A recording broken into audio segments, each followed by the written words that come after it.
Now, I'm sitting down with the devs, bringing us a modern take on a classic, turn-based strategy legend. They'll walk us through building kingdoms on the continent of Jadami, deploying mythic armies, and rewriting history with new tactical systems. Let's get the inside scoop on how they're bringing this iconic franchise back to life.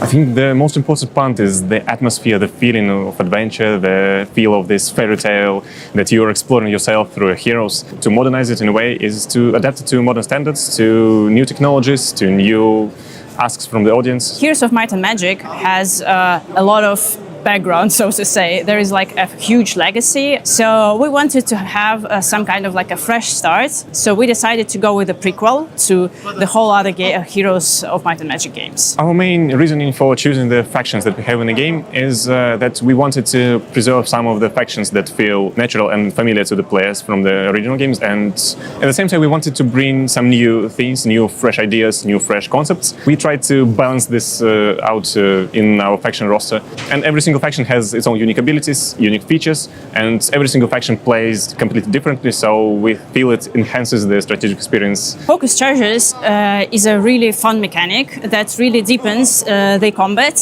You can use it, your opponent can use it, and that adds variability and it deepens the whole battle experience because it becomes a bit more unpredictable in a way. We feel like multiplayer modes are an important part of a Heroes game. The previous Heroes games have stable and beloved community that still plays multiplayer modes, and we wanted to give them also something to find in our version of the Heroes game.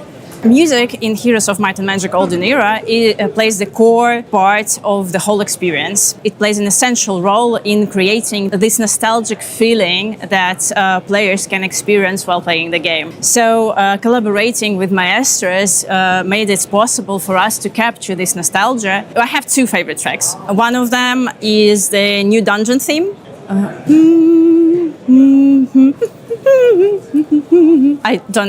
I'm not very good in singing, so sorry. But the ending is super powerful. Like it's.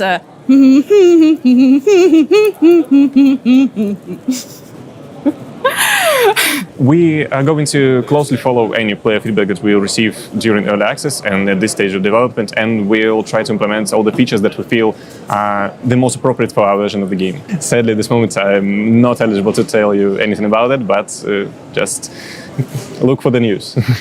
I would say that bringing more people to the team brings more perspective on the game. Especially, we're working a lot with the community, and we are also hiring from the community. Our community manager is like ethereal. He is one of the most, like, in my opinion, most prominent people in the Heroes community in Poland. My other co-worker, Alex Koracha, he is a pro player in Heroes 3. So they really know the stuff, they really know the people, and their perspective is also essential. All from marketing to art to game design, these people really live and breathe Heroes. I don't know, it's an honor to work with them.